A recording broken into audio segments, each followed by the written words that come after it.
Olá, meus amores, tudo bem com vocês? Chegando para mais uma aula da nossa disciplina de Ciências da Natureza.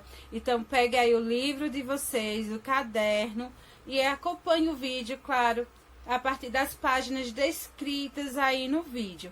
Não esquecendo de fazer a atividade no final e me enviando. Afinal, não adianta vocês estarem fazendo a atividade e não estar me enviando, não é? E depois isso vai gerar e acarretar prejuízos para vocês ao longo do bimestre. Então, vamos com foco nesse quarto bimestre, fazer todas as atividades propostas para que vocês aí possam concluir com êxito esse ano letivo. E aí, preparados para mais uma aula de ciências? Olá pessoal, tudo bem com vocês? Chegando para mais uma aula da nossa disciplina, a qual a gente vai estar dando sequência aos conteúdos do quarto bimestre, começando com um assunto novo, que a gente vai buscar entender o fenômeno do magnetismo e também do eletromagnetismo, e a importância e as descobertas que foram realizadas a partir dos cientistas.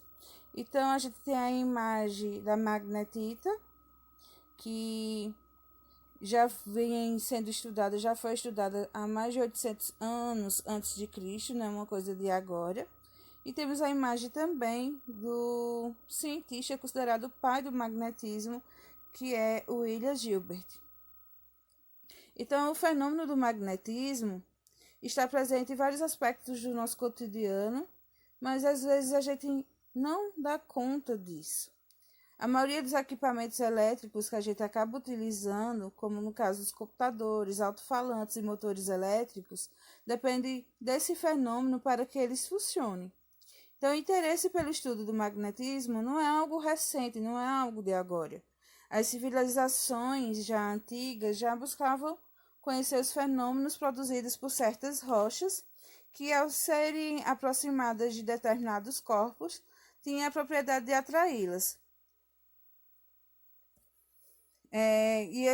Essas rochas tinham a propriedade de atraí-las, principalmente na região da Magnésia, na Ásia Menor. Existia um material, um minério de ferro, que atraía alguns materiais. Esse minério ele ficou conhecido como magnetita. E em 1259, Petrus Peregrinus ele fez uma obra descrevendo as características das propriedades da magnetita. E com base nessa obra, temos William Gilbert, que acabou sendo influenciado, e ele publicou a obra Magnet, na qual sistematizou e registrou suas descobertas relacionadas ao fenômeno do magnetismo. Então, a gente vai buscar conhecer os estudos e experimentos dos cientistas que contribuíram para a compreensão dos fenômenos ligados ao magnetismo. A gente vai poder aí entender primeiro, né, o que são os ímãs, que são materiais com propriedades magnéticas e podem exercer uma força de atração ou de repulsão em outros ímãs e objetos feitos de determinados metais. Algumas substâncias elas possuem naturalmente as propriedades magnéticas, como a magnetita.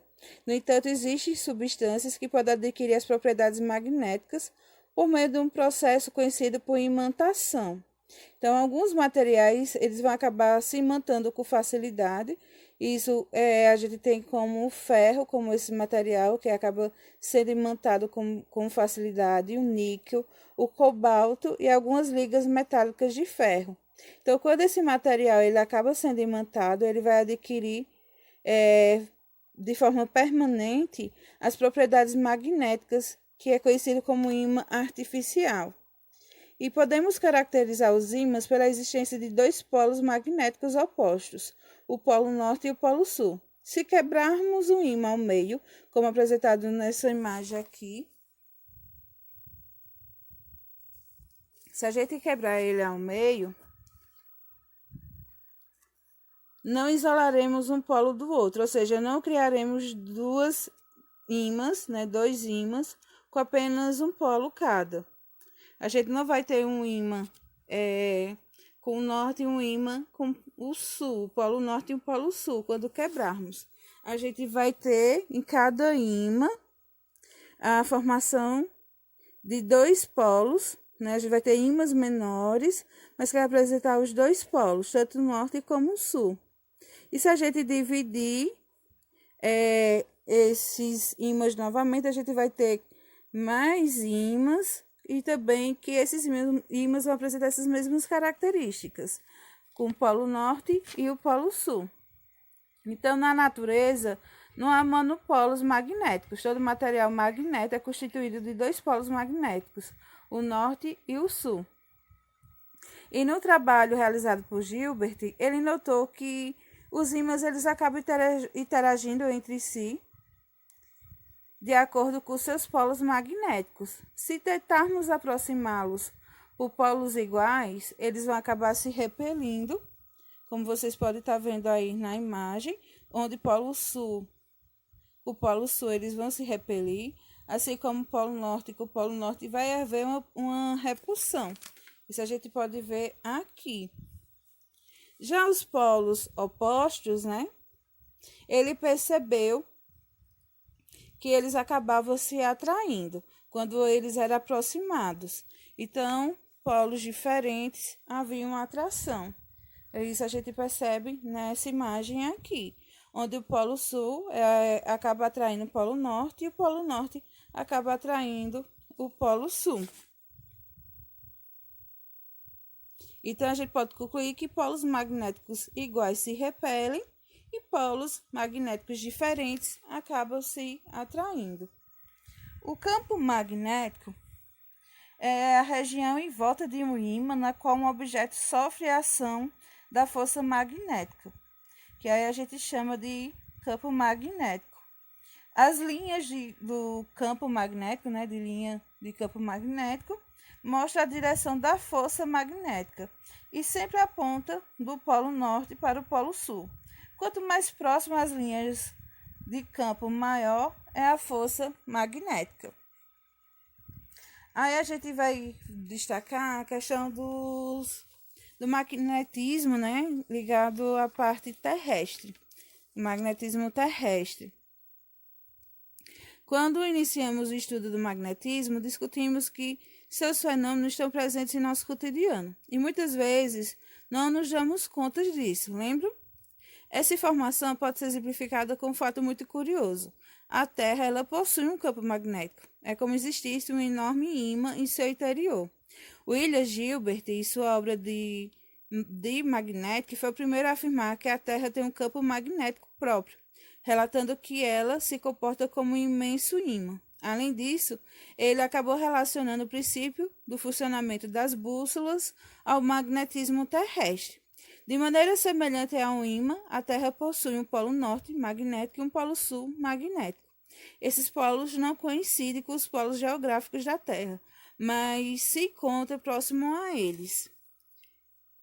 A bússola é um instrumento desenvolvido pelos chineses por volta de 1040 d.C. e que posteriormente foi muito utilizado para a orientação marítima.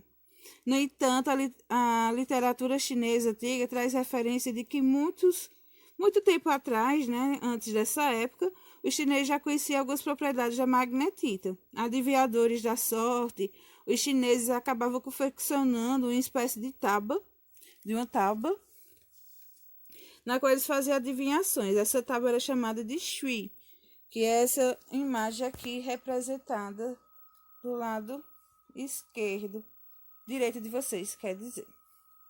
Vocês podem estar vendo aqui na tela. Então, no centro dela, ela era colocado uma colher feita de magnetita e sua posição auxiliava em decisões do governo e também acabava revelando algumas profecias. Os chineses acreditavam que a colher tinha propriedade mágica de se apontar o cabo na mesma direção. E ao longo da história, a colher foi sendo lapidada até adquirir a forma de uma agulha. Então, os chineses perceberam que essa agulha fosse colocada na água, ela se orientava com maior facilidade. Então, posteriormente, substituíram as agulhas de magnetita pelas magnetizadas. As primeiras bússolas chinesas foram utilizadas na construção de obras públicas, depois elas foram utilizadas como equipamento náutico para a orientação marítima. E com o uso da bússola, as navegações tornaram-se mais seguras e também eficientes, facilitando também o comércio nesse período, comércio mundial. E aí a gente tem a imagem, né, relacionada à bússola atual, que a bússola é utilizada atualmente como instrumento composto de uma agulha magnetizada que gira de forma livre ao redor de um eixo central, quando influenciada por um campo magnético externo. No fundo da bússola são indicados os pontos cardeais usados como referência na observação das direções. E o funcionamento da bússola pode ser explicado pelo princípio da atração entre os polos magnéticos. A agulha imantada atua como um pequeno ímã girando livremente em um eixo situado no centro da bússola. Essa agulha é orientada pelo campo magnético da Terra, que, como a gente viu, o campo magnético da Terra faz com que ela seja considerada uma ímã gigante.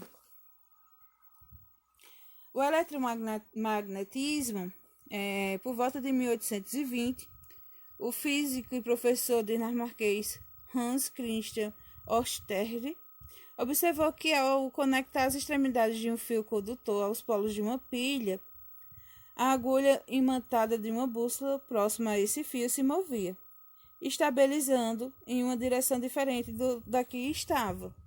Também percebeu que ao desligar o circuito elétrico, a agulha retornava à orientação anterior, e ao inverter a ligação da polaridade da pilha no circuito, a agulha da bússola se movia novamente, porém estabilizando aí uma direção oposta da primeira situação. Assim, Hans concluiu que a agulha da bússola se orientava conforme a corrente elétrica construída aí de forma contínua estabelecida no circuito. Então, de acordo com o experimento, Ørsted percebeu que a corrente elétrica cria um campo magnético ao redor de um fio ao percorrê-lo. E com essa descoberta, a gente pode concluir que cargas elétricas em movimento ordenado produzem também campos magnéticos. Então, a descoberta da relação entre a corrente elétrica e o campo magnético deu início ao eletromagnetismo, um ramo da física que relaciona fenômenos de correntes da interação entre o magnetismo e a eletricidade. O campo magnético gerado por uma corrente elétrica em um fio condutor também pode ser representado por linhas de campo magnético, assim como no caso do campo magnético em torno de um ímã.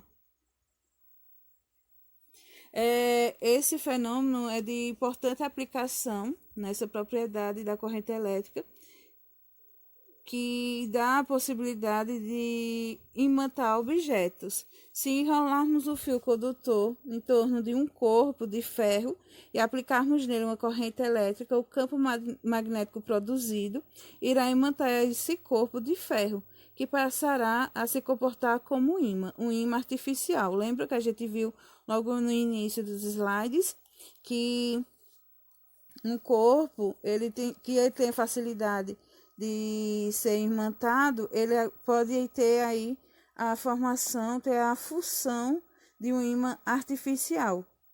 Então, diferente de um ímã permanente, o eletroímã perde suas propriedades magnéticas quando a corrente elétrica do fio ela foi interrompida. Os eletroímãs são utilizados em vários equipamentos, como guindastes de ferro velho. Além disso, o fenômeno do eletromagnetismo ele permitiu a criação de diversos equipamentos, como motores elétricos, campainhas e travas de carros e portões. Então, gente, essa foi a nossa aula. Eu espero que vocês tenham gostado, que tenham entendido o assunto. Dúvidas, vocês já sabem, podem procurar, curiosidades também. Então, muito obrigada por ter chegado aqui. Estou com saudade de vocês e se cuidem.